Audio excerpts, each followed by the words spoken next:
Maximize cloud efficiency with Doit, the trusted partner in multi-cloud management for thousands of companies worldwide. Visit doit.com. That's DOIT.com. Do it, your cloud simplified. Packet pushers. Hey, everybody, and welcome to this week's Packet Protector, the podcast at the intersection of security and networking. I'm JJ here with the Drew, and on today's episode, we have something interesting for you. We're talking with researchers at the University of Maryland about a recent paper they put out on how Wi-Fi-based positioning systems that are used by tech giants like Apple and Google can enable mass surveillance of users' wireless access points by unprivileged users. And Drew refers to this as rich and terrifying research, and I absolutely have to agree. We're going to put the links in here, but let me read this one little excerpt before we drop in with the questions. The paper says, we present several case studies that demonstrate the types of attacks on privacy that Apple's WPS enables, that's wireless positioning. We track devices moving in and out of war zones, specifically Ukraine and Gaza, the effects of natural disasters, in this case, the fires in Maui, and the possibility of targeted individual tracking by proxy, all by remotely geolocating wireless access points. And they were able to do all of this without any money, any special equipment. They found a feature or a flaw, depending on how you want to look at it. And in this case, specifically, Apple's WPS system that let them query very large amounts of data with BSS IDs that is a unique identifier for Wi-Fi networks. And just keep in mind when we're talking about this, the Wi-Fi networks, this is everything from, we tend to think of it a lot in enterprise, but there are a lot of things that broadcast wireless, a la hotspots, travel routers, cradle points, Starlinks. Roku devices, other casting and streaming. And you'll see and hear some of what they did with Starlink devices. Our guests are Erik Rye, a PhD candidate at the University of Maryland, and Dr. Dave Levin, assistant professor at the University of Maryland. And the paper that they've just released is Surveilling the Masses with Wi-Fi-Based Positioning Systems. This is also, actually, Erik is joining us from Black Hat, where he is presenting this research right now. All right, guys, so let's just go ahead and jump in. So you put this paper out. It talks about Wi-Fi positioning systems, which is something all of our different mobile devices uses, and how that's being used to enable mass surveillance through regular Wi-Fi APs that we have basically in every home and business and car. So why don't you talk to us a little bit about how the Wi-Fi positioning works and where that fits in with like GPS positioning that I think everybody's probably familiar with.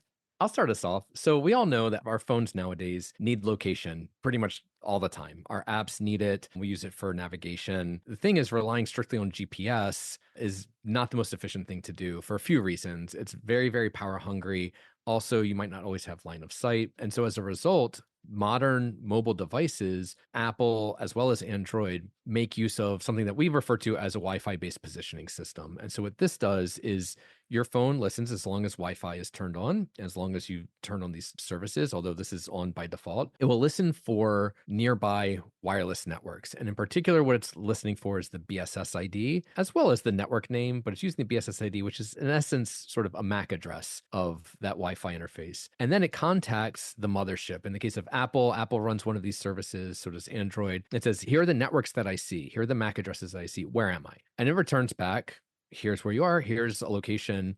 In particular, what Apple's Wi-Fi based positioning system does is it says, here are the coordinates, the latitude and longitude of the access point that you've asked for, but also here's up to 400 more nearby access points and their locations. So how does it learn these things? Well, also it's relying on its own mobile devices. So as your Apple device or your Android device goes around, when it knows its location and it hears network BSS IDs, it then goes ahead and reports to the mothership, here's where I am, and here's where these networks are located. And it aggregates these and it does some kind of processing. And we don't know all the details of this processing, to be frank, as to like, when does it update the information? How often does it update the information? How much does it need?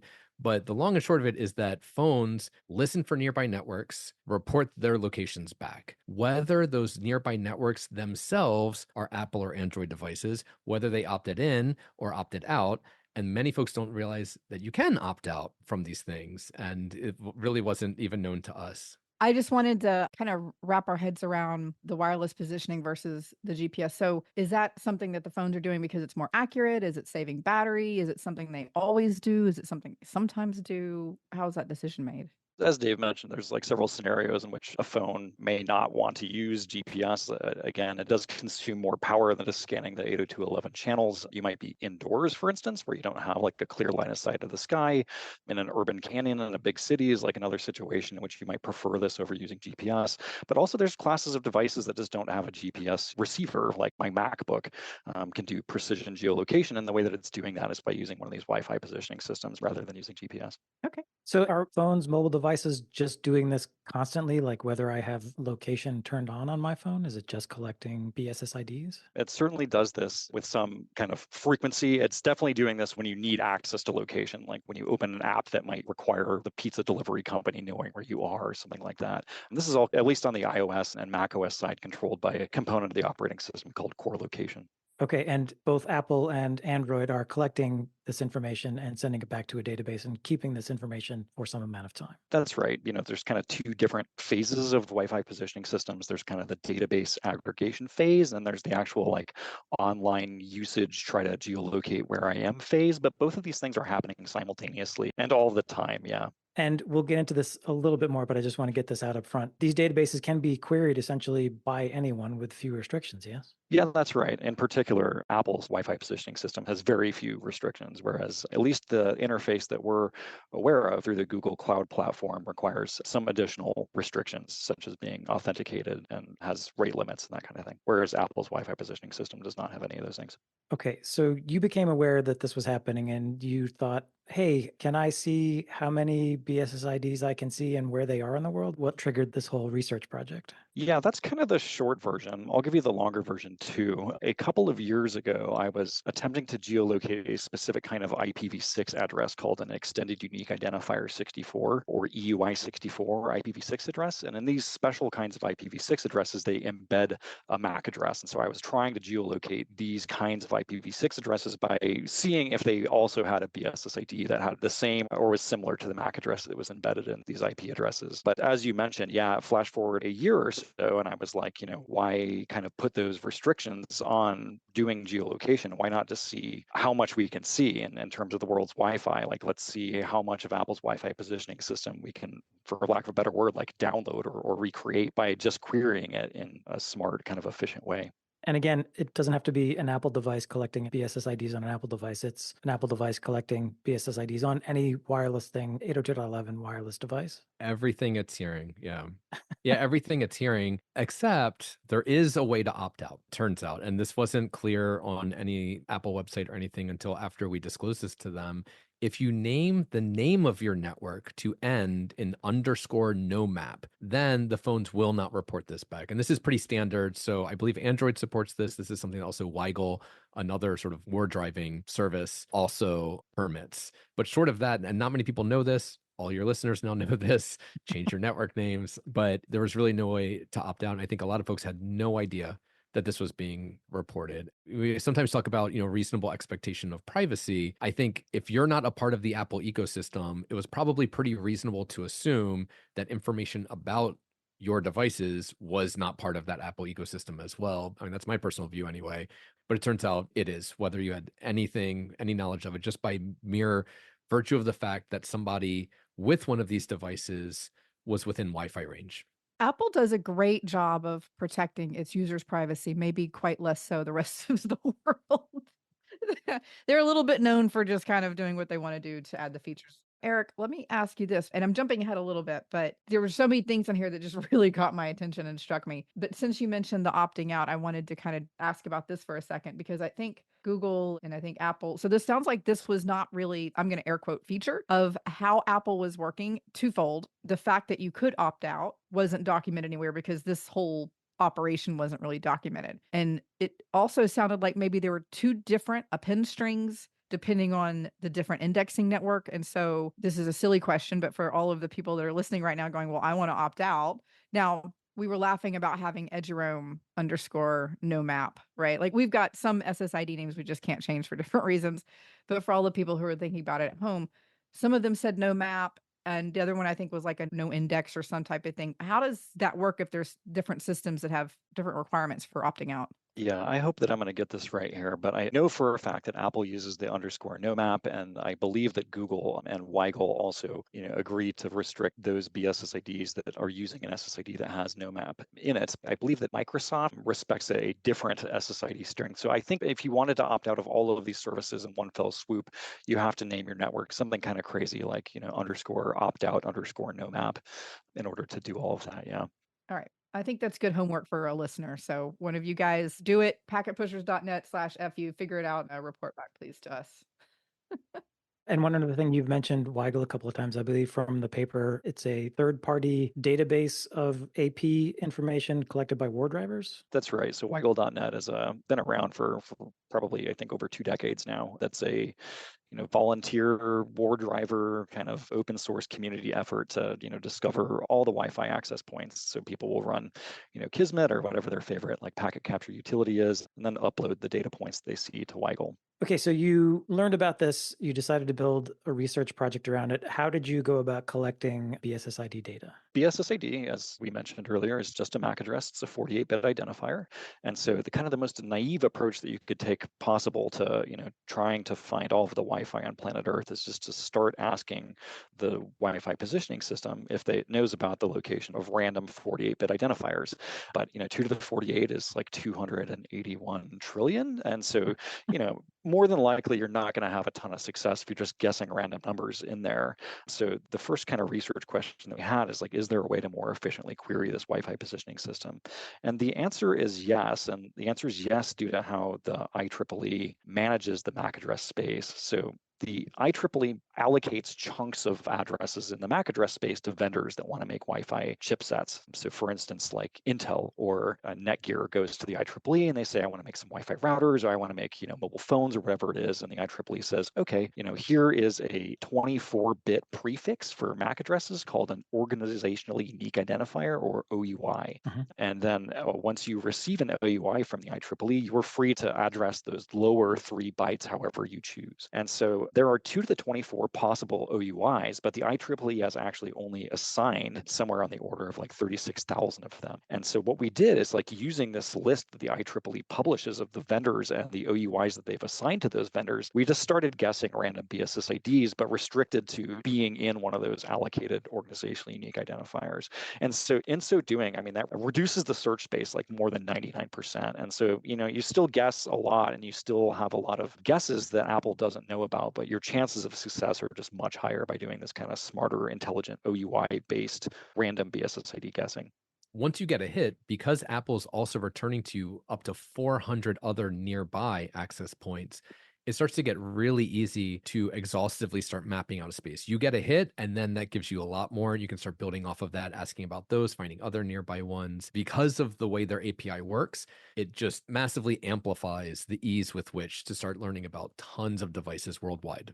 So essentially, for every correct MAC address that you guessed and Apple returned to you, it also said, hey, I may have up to 400 others in the same area. That's right. And, of the data that we collected, at least in kind of our initial experiment, the number of correct guesses that we had were only on somewhere on the order of like 3 million correct BSSID guesses. But we accumulated nearly 500 million geolocated BSSIDs just because of that extra kind of return on investment that you get with the way that Apple's Wi-Fi positioning system works. Just as a courtesy from Apple. That's right. For free. Yep. Over delivering. When I was reading it, it reminded me of what was that game we had in Windows a long time ago? Was it Minesweeper? Minesweeper, yep. Mm-hmm. Yeah. So you'd pick a square and hopefully there's no mine on it. But maybe in this case, we're looking for the mine. And then it would tell you kind of how many were immediately around it. So it sounded like you guys kind of went into this like assuming, zero knowledge of any of that. Whereas a lot of, I think, Wi-Fi professionals would have kind of like a spaghetti against wall kind of naive approach to it. But a lot of these are documented down further with the understanding that when you have a Wi-Fi network being advertised, that BSSID is kind of a virtualized BSSID. So the first half of the MAC is usually going to tell you what manufacturer it is, and then the rest of them are kind of rolling. But yeah, this was really interesting because I thought the number I think I saw was 490 million different BSSIDs you guys were able to identify across the world. That's right. And just this initial, like, kind of 1 week long experiment. And then, as Dave said, obviously, you can push the ones that you learned back into the Wi-Fi positioning system. And the term of the art is snowball sampling, right? You're just learning more and more based on the things that you learn. Yeah. And did Apple ever raise a flag as you were querying and querying and querying this database? No. Okay. It sounded like in this paper, just to kind of tease this apart a little bit, it sounded like Google and Apple and all of them sort of collect the same way, feed it up into a central brain or system or mothership the same way.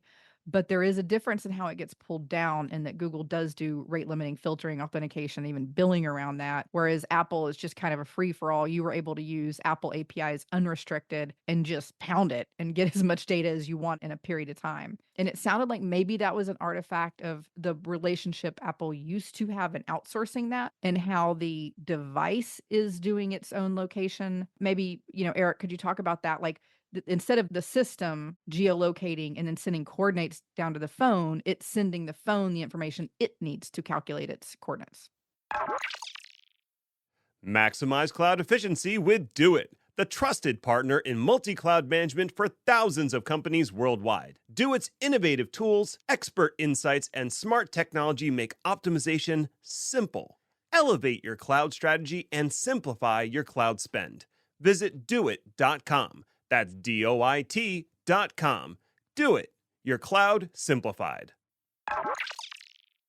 Yeah, that's right. So you mentioned this might be like an artifact of how Apple has kind of always done things. And I believe that that's the case. I mean, you should certainly check with them for ground truth. But Apple used to outsource this kind of Wi-Fi positioning to a company called Skyhook, which I think still exists, but was doing essentially what Apple is doing now before Apple just decided to make their devices like do all of it. And as you mentioned, there is like a significant difference between the way that Apple's Wi-Fi positioning system works, as we've been describing, and at least the way that the Google Cloud Platform does this. Now, there may be some like slight implementation differences of how like an actual Android phone does this, but the way that the interface for the Google Cloud Platform that I'm aware of requires you to submit like a constellation of MAC addresses that you see. So you have to give it like multiple BSS IDs rather than just a single BSS ID. And then it attempts to geolocate you. And so it doesn't return the geolocations of the BSS IDs that you've submitted, which is what Apple does, but it returns to you a geolocation that it thinks that you're at based on the constellation of BSS IDs that you submitted. To me, that sounds like a little bit more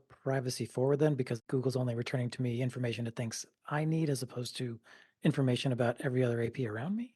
I saw Dave kind of frown. Yeah, I would say somewhat. It depends on the kind of information, the kind of attack one might be wanting to launch. And so I think it's worth taking a step back and saying, all right, so we can still learn locations of a bunch of access points. And there's probably a lot of people who hear that and go, so what? It's this box I have collecting dust in the corner of my living room. What do I care that you get to see that there's some box sitting there? And for the most part, that's probably mostly right. But as security researchers and practitioners, alarm bells started going off in our mind. And we started imagining some hypothetical scenarios that were really concerning. For example, a stalker. Somebody who's maybe an ex-partner, maybe there's instance of abuse, and somebody decides, I'm going to leave, I'm going to pack up all my things, I'm going to leave town, I'm going to get out of here. And they go live somewhere else. They don't tell anybody else where they're living. Well, if that stalker knew that person's BSS ID, maybe it's an ex, maybe it's an ex-partner, all they could do is request that BSS ID from one of these services. Where is it? Oh, I see now what city and state you're living on. And so, sure, in the case of something like Android's interface, where it's not giving you a full list of everything, so it's harder to enumerate the entire space of devices, learning about the location of one might be exactly what you need for a certain kind of an attack. And even if it is, I'm not giving you the exact location of this thing, I'm kind of geolocating where you might be. So if it's giving you something that's maybe like tens of meters off or something, I don't know like exactly what the precision would be from that, it might still be more than enough information to know, oh, they moved to this other country, to this city, to this particular neighborhood. So depending on the kind of an attack, it's not clear to me that it's always going to be a huge gain in terms of privacy. But when we started writing this paper, one of the big questions that we had was, again, it felt like a big privacy concern. Like if I'm tracking where these devices are, where are they? And again, we had all these sort of hypothetical scenarios, and we're like, but how can we really convince the broader public how big of a deal this is? And that's when we decided, what we're going to do? We're going to come with a set of case studies. What we need are ones where we are able to learn things that we should not be able to know. And so we were thinking about different things. We're going a few different directions. And what really made the difference was Ukraine. We saw a screen capture from some news program that showed a Ukrainian tank, and sitting on the back of that Ukrainian tank was a Starlink device. Starlink devices, of course, it's satellite, that's not an access point, but of course it is. It's a satellite dish and it's an access point. So that way you can connect your laptops, your phone, so on and so forth to it. That's going to have a BSS ID. We know what their OUI is. Let's look for Starlink devices. And so Eric started querying his database, and all of a sudden we started seeing things, of course, all over the world, some in the middle of the ocean, most likely people's yachts, another potential source of privacy concern. But also the big thing that was the point where this is not something that we should know is we started seeing a lot of devices in these contested areas. So we were seeing what we believe to be Ukrainian troop deployments, and even showing up in places where news articles were not saying that Ukrainian troops were being deployed. This was one of those instances where we said, we're not going to be able to exhaustively show every possible attack. The point here is that there's many possible different kinds of attacks at many different scales. Ones where you try to collect tons of data all over the world, ones where you're very targeted. But this was a clear example where we were learning information that we really had no good reason or good right to know this information. We should not have been able to access it. Then from there, we started asking other sorts of queries. That's the thing. When you start collecting this data set longitudinally, here's the thing to keep in mind, and why it's such a big privacy concern is because, yes, while a lot of these devices are static and not moving, and they're just collecting dust in the corner somewhere, a lot of them are moving. Travel routers, again, like Starlink style devices, hotspots that people take on their work. So when you start collecting this longitudinally, then you can not just see where the devices are, but where they move. And we start seeing many different kinds of devices move. And then you can start to see, well, where did they go? Okay, you're in this particular region. Where were you before then? Where did you go after then? And then you can start piecing things together. And if it's somebody who's in some conflicted area in the world, some war zone, and then another point in time, you see the location because they were setting up that device in their home. And now I can see where their home is. Now I can start identifying who that person is. You start combining it with other databases like Google Street View, looking up who owns the address, so on and so forth. So I just want to impress upon anybody that there are many, many devices that learning about their movement, I mean, it's pretty well known at this point. If I can track a device's movement over time, there's a very good chance I'm going to start to be able to learn things like who that person is, what they're doing, all kinds of different information. And that's what we can start to see from this data set. It was interesting because I saw you were tracking the Starlink thing, right? So you could clearly see what was obviously Ukraine military forces and their movement. But then there were also the empty spots because those are supposed to be disabled where there's Russian occupied areas. So it was very telling to look at the graphs that you guys put together in this paper. You could very easily see military movements and mobilization. And you also did something similar in Gaza, which a little bit different way to interpret the data, but you were able to see from the two sides of that conflict.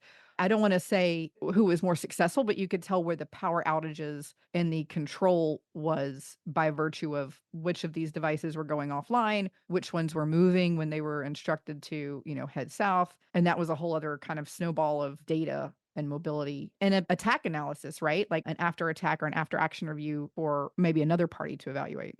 Yeah, I mean, that case study was sobering insofar as, you can see like the real world ramifications in this data set, reflected back at you through this Wi-Fi positioning system. Yeah, it's interesting because the initial threat vector sounds like mass surveillance, but Dave, it also sounds like if you do zoom in on a particular BSS ID, you could turn this into an individual surveillance as well, if you were so inclined.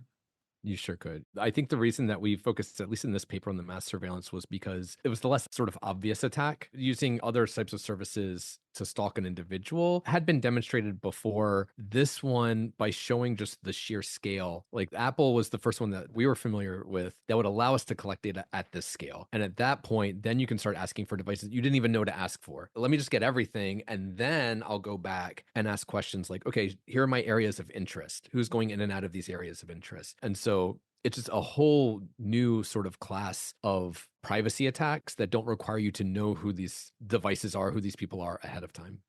So the paper mentions, you talk about some ethical constraints that you sort of put on yourselves in undertaking this research. Can you kind of talk about those constraints and why you put them in? Were there experiments you thought about running and then thought maybe we shouldn't? Like, can you get into that a little bit?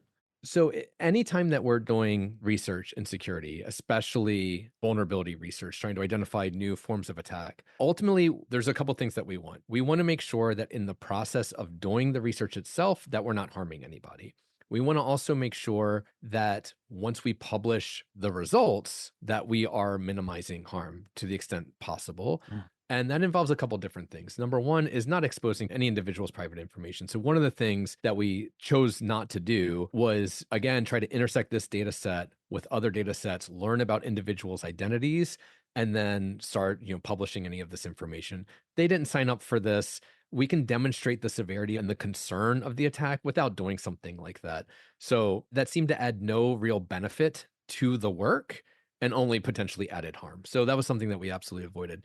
Another important aspect, as I'm sure you all are familiar, is this notion of responsible disclosure, right? So identify before publishing, ideally 90 or more days, as much time as you can really get away with, ensure that those who can potentially fix the vulnerability have time to fix it. The ideal vulnerable security research is all in the past tense. This was an attack, and by the time you're reading this, it's just not an attack anymore. Whenever it was possible to avoid looking into any sort of private information, we didn't track down individuals or trying to learn any of that. And then we also engaged in responsible disclosure to Apple, to Starlink, to GLINet, which is one of the most common travel routers that we are finding in our data set.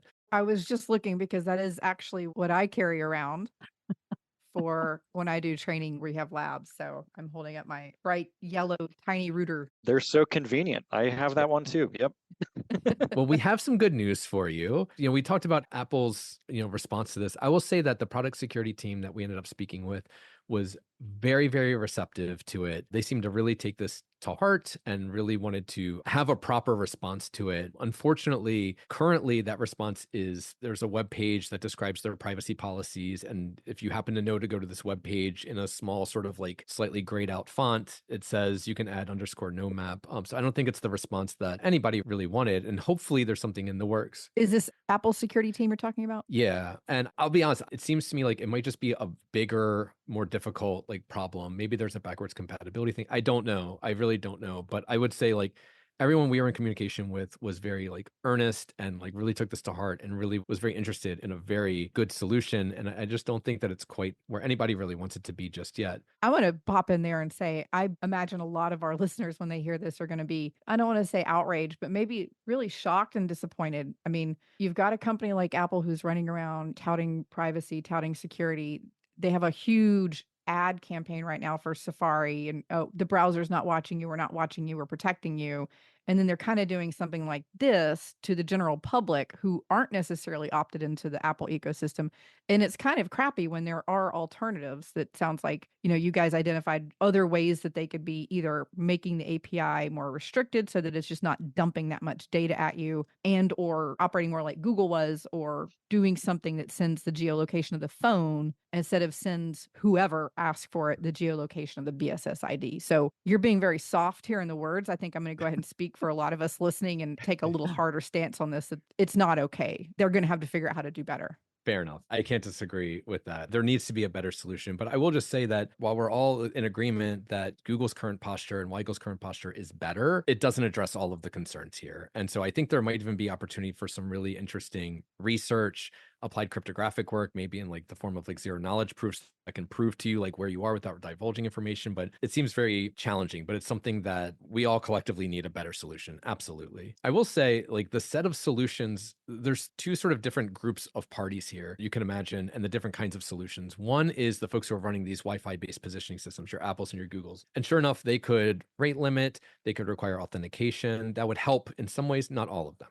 In addition, we also have the device manufacturers themselves. So it's pretty standard nowadays that most client devices, like mobile phones, they'll randomize their own MAC addresses because user tracking based on MAC addresses has been known for quite some time. There's no reason why access point manufacturers can't also randomize their BSS IDs, for example, every time they boot. And so we suggested this to Starlink and to GLINet, and both of them have been employing this. So Erik has some like updated results after the paper where the number of Starlink devices now that he's able to track has massively, massively dropped after our responsible disclosure. And GLINet, again, very receptive and has developed, I don't know if they've pushed this out everywhere just yet, but has developed new firmware that does start randomizing their BSS IDs. So it's possible that on your device that you just held up, JJ, that it may very well already be much more difficult to track. Yeah. And for clarity, I don't actually use that for my access. It's just for in classes, and that SSID changes with the classes. And mostly it's there for, like DHCP and stuff. I did see now I do have strong feelings around MAC randomization as a network and a security professional here. Again, I'm going to speak on behalf of a lot of our listeners. We are not fans of MAC randomization. It kind of puts a big monkey wrench in a lot of what we do operationally, both in network operations as well as security operations,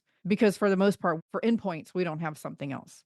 Now, on the infrastructure side, I thought this was kind of interesting. I actually highlighted this part of the paper. I think it's an interesting concept to randomize the MAC addresses. And I love that idea for consumer and residential uses for things. And Starlink is one example, but all of our law enforcement runs around with cradle point devices everywhere, which is basically the same thing, right? It has a backhaul somehow, and then it's broadcasting Wi-Fi networks. Cars are doing it from a law enforcement perspective. Cars are doing it I have a Ford or a Chevy. A lot of those have built-in hotspots and Wi-Fi. So there's a lot of those things running around in the world that are very easily tied to a person, a department, an entity, and easy to locate if they've been on long enough to get in that system. But for enterprise Wi-Fi, there are a lot of reasons why their randomization is a little bit more challenging for the BSSID. I ran into a client site not too long ago, just a couple months ago, where we were doing some troubleshooting. I had never seen enterprise SSIDs using MAC randomization. And all of our Wi-Fi tools and everything we were doing were like, vendor unknown. And I'm looking at it. It's a standard. In this particular case, I think it was Meraki, right? It's a normal thing we see every day. And we're like, WTF is happening here? And we couldn't correlate what we were seeing over the air with what we were seeing in the dashboard.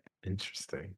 And I know from quick little talks in some of the other Slack groups leading up to this conversation, it sounds like there are integrations between Wi-Fi and E911 platforms, and they need to know the BSSID for location purposes. And so there are other things in the enterprise space that make this a bigger hurdle than, hey, let's update our consumer. And I think the bigger picture here, maybe this is a different conversation for a different day, is there are a lot of us that feel like residential networking and wireless technology and corporate enterprise things that we need to harden need to be treated differently in the world. And this is, I think, one of those examples. That's totally valid. I mean, you can see the privacy implications of moving your enterprise grade HP or Aruba or whatever thing it might be are obviously like less severe than your home router that your ISP gives you that you might take to your new apartment or whatever it is. So BSSID randomization will really help, both in the longitudinal tracking case and then also in the kind of vendor targeted attacks like the one that we pulled off against Starlink, where because of the type of device it is, like that in and of itself is particularly sensitive for some reason. So those are definitely the cases that we think that like BSSID randomization will help, and maybe that's not like a one size fits all solution for other folks.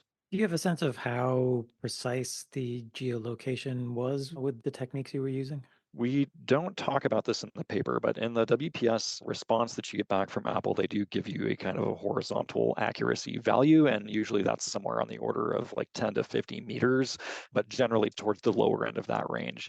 So, just empirically testing this on my home router and stuff like that, typically I'm being geolocated like to my driveway or in my front yard. It's almost always like good enough to get you to like the right house or like maybe in the street in front of your house. Wow. Okay. So that is pretty precise. It's pretty mean, precise. For an open database. Yeah, That's widely queryable. that's right. I mean, you can imagine like an apartment building or something like that in New York City. Like that's not as helpful, but certainly Sure. in like, suburban area, it's very precise. Yes. Yeah. Well, if it gets you there, though, because I think really everything we've talked about, all of the tracking and that surveillance you've been able to do, the API calls, that's really no money, no special tools, no special anything. So if it got you to the front door of an apartment, you could use other tools. And there's free Wi-Fi tools you can load on Windows and Android and Apple, but free or paid Wi-Fi tools that would then show you the full BSSID, which we don't usually get to see just as plain Jane users of Wi-Fi. We just see the network name. That's right. Yeah. But all of the devices that use Wi-Fi on the back end are looking at that full BSSID. That's how they know the network is coming from this access point versus that one. And there's a myriad tools that will show you that. So it would be pretty easy to get close and then take something else that could be as simple as a phone or it could be a Wi-Fi testing device and get to the front door of where you're going. Totally right. And to your point as to like we had no special equipment here. I mean, we're running this on a standard desktop. I also want to point out that you don't need to have even a Mac OS device to do this. I mean, the tool that I wrote is written in Go and runs on Linux. So, yep, all of those things are right. So in your research, you noted that China wasn't well represented in this corpus that you built. Why was that? Yeah, that's a great question. I have some updates on that since post-publication that I got into a little bit during my Black Hat talk, but Apple presumably or speculatively at the behest of like the Chinese government ends up storing a lot of Apple specific data like for iCloud and all these other sorts of Apple applications like on servers in China, in mainland China.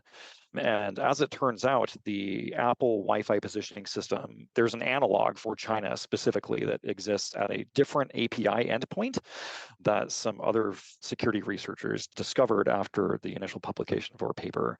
As it turns out, like the Chinese version of Apple's WPS is globally queryable, and so we were able to do the same sorts of things to geolocate all these Wi-Fi access points in China from the US. So you did find essentially the database that Apple was building, but for China, and were able to query it. But this was post publication of the first paper. That's right. Yep. It works in exactly the same way. Yep. I'll sort of clarify one thing there, which is that we weren't the ones to find that. So, as I mentioned, the ideal security paper is one that's all past tense. This was an issue, it's not an issue anymore. In this case, it was still kind of present tense because it wasn't thoroughly addressed. And so, one of the sort of, in a lot of ways, unfortunate effects of this is that it started a bunch of hobbyists and enthusiasts and who knows what else exploring different ways to also access this data, digging deeper. I think some folks have even found different parts of this API, have found ways to query the data even more efficiently in certain ways. And it was one of these other folks who had started looking at it as a result of our paper who identified the Chinese endpoint. So since then, we have been querying that and sure enough, see massive number of devices throughout. That's right. Yep. I have to ask you guys this though. The burning question that everybody's going to want to know is you were able to use these worldwide events. You had fires in Hawaii, conflict in Ukraine and Gaza. Were you just lucky that this happened to go on while you were doing research, or were you already kind of starting down this and you kind of extended it into how did this work out for you guys? So, I mean, we definitely looked at major events that occurred like while we were doing the research. And the two prominent ones that you mentioned were both the wildfires in Maui and then also the conflict in Gaza that had kicked off. We did start this after the Russia-Ukraine war had begun. I really started looking at this in like late 2022. So the Russian invasion began in February. So we kind of missed the beginning of that, which I'm sure would have provided a bunch of, sobering and interesting case studies in and of itself too. But I mean, I don't know. To your broader question, there's always some kind of major event that I think would be reflected in this. The interesting thing about our data set is that it's like a Rorschach test. Like people will frequently ask me like, hey, do you see X in there? For instance, one of our colleagues at U Maryland asked like, hey, can you find people that go to Burning Man? And I was like, I don't know, let me look. And actually Burning Man was like a really easy case study because Burning Man occurs like in the middle of nowhere in the desert, right? So if you see an access point pop up and where Burning Man occurs, that's probably somebody at Burning Man. And then, you can do the same kinds of like longitudinal tracking things where you see like, oh yeah, this person who visited Burning Man like actually lives here in Northern California or wherever it may be. So one could, in theory, figure out where, let's say, the attendees that are at Black Hat and DEF CON right now came from if they were traveling with something that was a hotspot.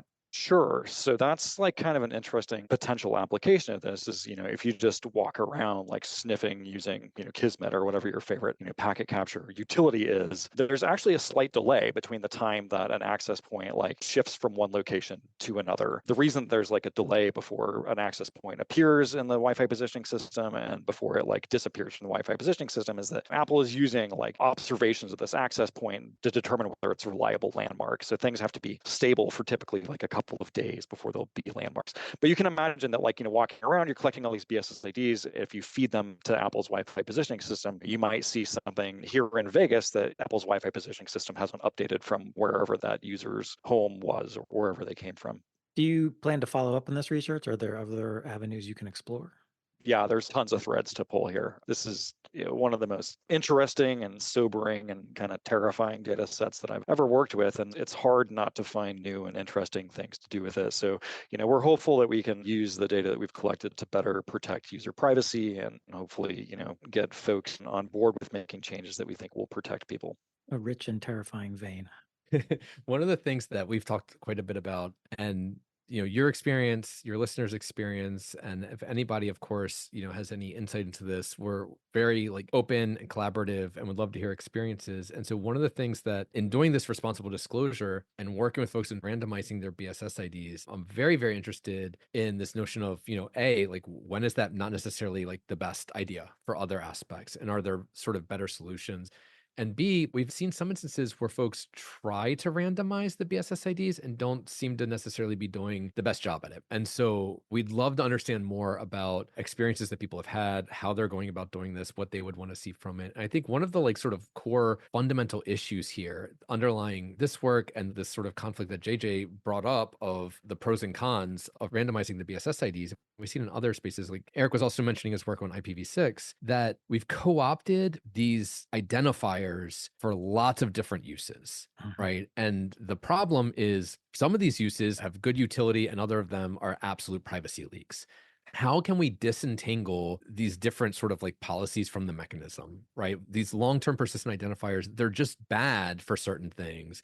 And so if there's a way to decouple that to provide other sort of administrative identifiers that as a network administrator, you do want to know that they're the same devices, but you don't want every single person in the entire world to know where exactly your devices are. So co-opting this is a matter of convenience, of course, to use these things. But now that we understand a little bit more of these concerns, what would be sort of the right solution for this? And because we're seeing this with MAC addresses, we're seeing this with IPv6 addresses, in part because people embed their MAC addresses into IPv6 addresses. We really need to be very wary of maintaining long-lived persistent identifiers that follow us, especially when they follow us when we move.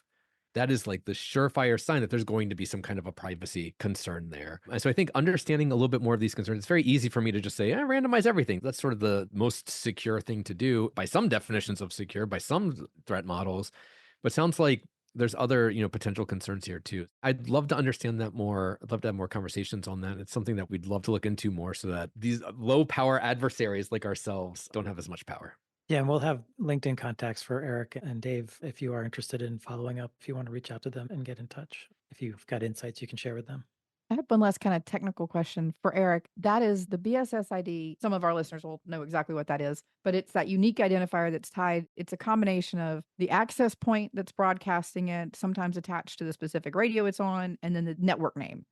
There's also just the actual WLAN name in its plain text as we see, which it's a different can of worms sometimes in terms of privacy. And that's typically some of what I think Weigel's been used for. Does this data set coming out of Apple with those queries also include the SSID name? It does not include the network name, the service identifier, along with the response that you get back. If it did, yeah, that would be, as you said, a whole nother can of worms, but no, we don't receive that back. Okay, that's good news at least. Yep. You're obviously feet on the street presenting a Black Hat. Any interesting conversations, questions out of your time there so far?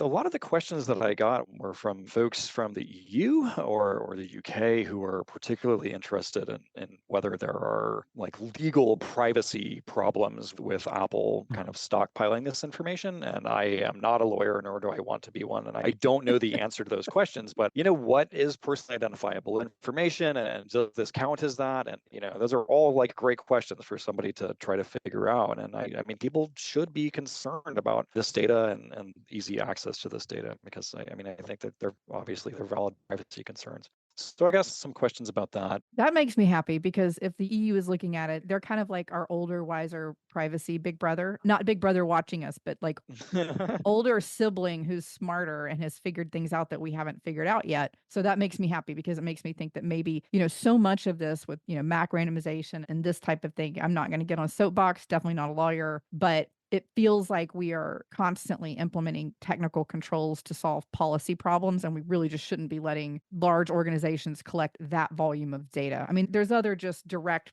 privacy considerations like that MAC randomization helps with, but amassing 490 million BSS IDs and having that available in the database at the same time just seems, and then providing that back out to whoever asks for it, probably not a good way to do it. Yeah, I agree. So last question, Erik, you're a PhD student. Just curious, which is more impactful for your CV and your career? Is it having published this paper or having presented at Black Hat? Well, let me give you a classic academic answer, which is not to answer the direct question at all. Oh, he's done this before. Both are great venues and impactful and helpful to me for different reasons. I mean, certainly as a PhD student, being able to publish in venues like security and privacy is very important and shows impact. But often academicians can be, theorists and maybe not as clued into what the actual people on the ground that are implementing and trying to stay abreast of the current privacy and security threats, might be. And so being here at Black Hat is an awesome opportunity to talk to, people that are on the front lines of security and privacy. And just, the reach here is great too, to be able to make as many people aware of this threat to their privacy as possible, because nobody opted into this, but they're all a part of it. And just being able to raise awareness here is great. So I know that didn't answer your question directly, but all of the things that I said were true. I think it's a great answer, particularly given that your advisor is on the call with us. So well done. What's next for you guys? What are you going to do next? What are you looking into?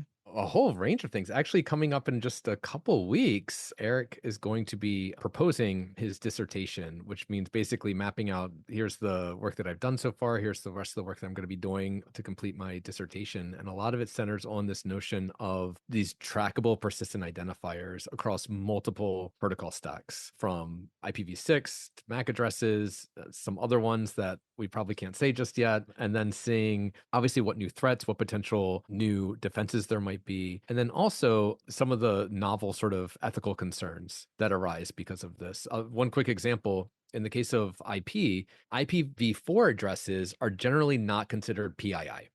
I know that there's an IP at 1.2.3.4. Okay, the fact that it's allocated to somebody in and of itself doesn't necessarily mean anything. IPv6, on the other hand, some of Erik's prior work shows that just merely knowing that a given IPv6 address is in active use can be enough to uniquely identify and geolocate somebody.